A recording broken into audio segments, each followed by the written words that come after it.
핵심 개념 압축 정리 보도록 하겠습니다. 이런 류의 문제들이 출제되고요. 굉장히 문제의 종류가 다양하게 나오는데요. 이런 류의 문제들을 풀기 위해서 알아두셔야 될 이론들 살펴보도록 하죠. 먼저 시각자료에 이해 보겠습니다. 시각자료를 통한 내용 생성 보시면 한 개의 시각자료를 제시하고 이 자료를 통해 전달할 수 있는 공익적인 내용, 예를 들어 자연보호나 폭력 근절, 평등과 같은 공익적인 내용들을 표현한 문구를 고르는 문제 출제된다라는 겁니다. 또는 두 개의 시각자료를 제시하고 공통적으로 추론할 수 있는 내용이 무엇인가 이런 거 물어보는 문제도 출제되니까요. 뭐 하나가 나오건 두 개가 나오건 우리는 그 그림 자체보다는 거기 나와 있는 텍스트, 문자 텍스트에 집중하셔라 라고 했던 것 다시 말씀드리겠고, 그 다음에 조건에 따른 시각자료 파악의 경우에는 보기에 제시된 내용과 공공 안내 픽토그램을 연결하는 문제, 그래서 그 그림 모양과 그 다음에 보기에 제시된 글씨와의 매칭을 보셔야 되겠습니다. 그래서 실내에서 음식 먹으면 옆 사람이 불쾌할 수 있어요. 음식 먹지 않기, 내려서 먹기 뭐 이런 거랑 고르실 수 있으면 되겠습니다. 그 다음에 조건에 따른 내용 생성 보겠습니다. 보기에 제시된 시각자료나 기사문, 작품 등을 보고 조건에 따라서 제목이나 문구를 창안하는 문제입니다. 그 조건이 어떤 것들이 주어지는지를 여러분들이 살펴보셔야 될 텐데요. 경각심을 부여한다거나 풍자적인 내용을 담아야 한다라는 내용적인 측면의 조건도 있을 수 있고요. 또는 비유나 반복, 대조나 비교와 같은 형식적인 측면에서의 조건도 있습니다. 내용적인 조건이건 형식적인 조건이건 간에 여러분들께서는 그 오직 조건에 맞춰야 된다라는 문제의 원리에 집중하셔야 되겠습니다. 자, 그렇다면 시의 표현도 한번 보도록 하죠. 시의 표현 보시면 시에서는요, 한 단어로 두 가지 이상의 의미를 나타내는 중의적인 표현들이 사용되는 경우가 있습니다. 청산리 벽계수야 수위감을 자랑마라. 벽계수라고 하는 건 정말 흐르는 강물을 나타내기도 하고 황진이가 사모했던 someone, 누군가를 나타내기도 하죠. 그래서 이렇게 중의적인 표현이 시에서 사용되는 경우 있고요. 반복은 뭐 여러분들께서 알고 계실 겁니다. 연쇄는 꼬리에 꼬리를 무는 방식의 표현을 의미합니다. 바다 밖은 하늘인데 하늘 밖은 무엇인가, 이런 식의 표현은 원숭이 엉덩이는 빨개, 빨가면 사과 뭐 이런 식의 표현인 거잖아요. 이런 표현 방법을 연쇄법이라고 한다는 것 알아두셔야 되겠습니다. 언어 유희, 앞서도 잠깐 나왔는데요. 말이나 글자를 소재로 하는 놀이, 말장난이라고 보시면 되겠습니다. 그래서 언어 유희의 경우에는 이렇게 동음, 이, 의, 음이 같은데 뜻이 다른 단어를 이용하는 방법이 있습니다. 윤봉의 갈비, 운봉은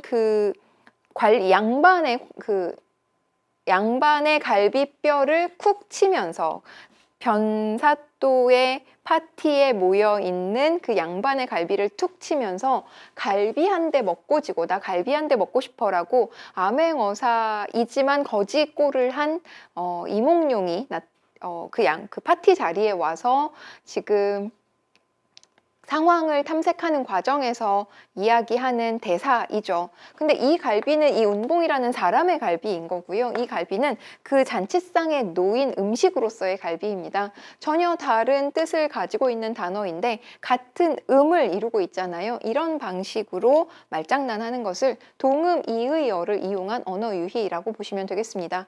계잘량이라는 양자에 개다리소 반이라는 반자를 쓰는 양반이 나오신단 말이요.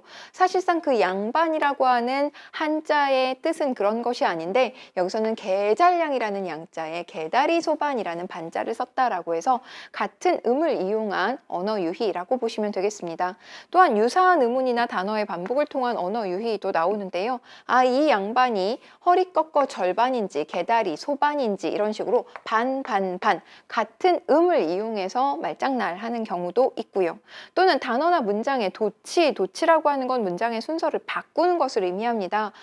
추워라 문 들어온다, 바람 닫아라 물 마른다, 목 들여라 이런 식의 표현은 춥다, 문 닫아라, 바람 들어온다, 물 들여라, 목 마른다 이런 식의 표현인 거잖아요. 그렇죠? 그래서 여기서는 어떤 단어들을 도치시킴으로써 재미있고 해학적으로 표현하는 장면입니다. 지금 변사또가 암행어사 출두로 인해서 완전히 정신이 나간 상황에서 제시된 언어 유희의 방법이라는 것 알아두셔야 되겠습니다. 또한 발음의 유사성을 이용해서 나타내는 언어 유희도 있는데요. 매미가 맵다고 울고 쓰르라미가 쓰다고 온다라고 하는 건 그 발음상의 유사성을 이용한 것이죠. 따라서 동의어를 이용했느냐 또는 유사한 의문을 이용했느냐 아니면 발음상의 유사성을 이용했느냐 정도를 여러분들이 구분해서 알아두시면 되겠습니다. 자, 그렇다면 OX 문제 풀어보겠습니다. 중의라고 하는 건 한 단어로 두 가지 이상의 의미를 나타내는 방법 맞고요. 반복은 같은 단어나 구조를 반복해서 쓰는 방법, 그리고 연쇄라고 하는 건 그렇죠. 꼬리에 꼬리를 무는 방식으로 표현하는 방법 의미합니다. 출제 예상 문제 살펴보겠습니다. 가나를 통해 연상한 내용으로 적절한 게 뭐냐라는 거예요. 역시 지금 이 그림이 잘 안 보이는데요. 연잎과 방수복이라고 하는 글씨에 집중하셔야 되겠습니다. 그리고 나에서는요, 단풍나무 씨앗과 프로펠러라고 하는 이 글씨에 집중하셔야 되겠습니다. 그렇다면 연잎과 방수복의 원리, 그 다음에 단풍나무 씨앗과 프로펠러의 원리가 유사하다라는 것이겠죠. 그래서 약간의 불편함, 지속 가능한 발전, 일상의 소중함, 주변의 자연물이 창조적 사고의 시작입니다. 그렇죠? 그래서 연잎의 원리를 통해서 방수복을, 그리고 단풍나무의 씨앗을 통해서 프로펠러의 원리를 창안해낼 수 있다라는 의미로 정답은 4번 고르시는데 문제 없을 겁니다.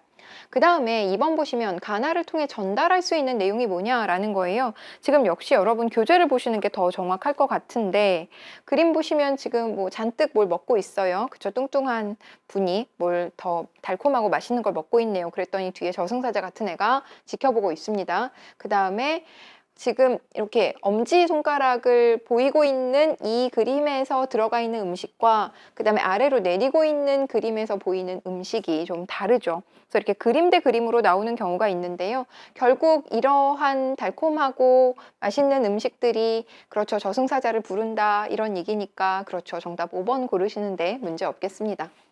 그 다음에 3번 보시면 그림을 활용한 문구를 조건에 맞게 창작한 것으로 적절한 거 골라라 라는 겁니다. 대상의 특성 그림 보셔야 되겠고요. 주제를 협력으로 잡아야 되겠고 음성상징어를 사용하라 고 주문하고 있습니다. 음성상징어는 동작을 나타내는 의태어나 아니면 소리를 나타내는 의성어를 합쳐서 부르는 말이라고 기억하시면 되겠습니다. 엉금 이런 것들이 이제 의태어이고요. 삐약삐약 이런 것들이 의성어에 해당되는 거죠. 의태어와 의성어를 합쳐서 음성상징어라고 한다는 것 기억해 주시고, 자, 그렇다면 협력을 주제로 그 다음에 이런 오케스트라를 이야기로 삼아서 그 다음에 음성상징어 활용한 것 골라보도록 하죠. 보시면 음성상징어가 없고요. 음성상징어 있는데 협력과는 무관하죠. 쾅쾅 음성상징어 있는데 불협화음은 화음이 아닙니다 라고 했으니 협력으로 보기가 어렵고요. 도란도란 음성상징어 사용했고 연주를 맞춰가면 음악이 됩니다. 맞추다 협력과 유사한 내용이니까요. 정답 4번 고르실 수 있겠습니다.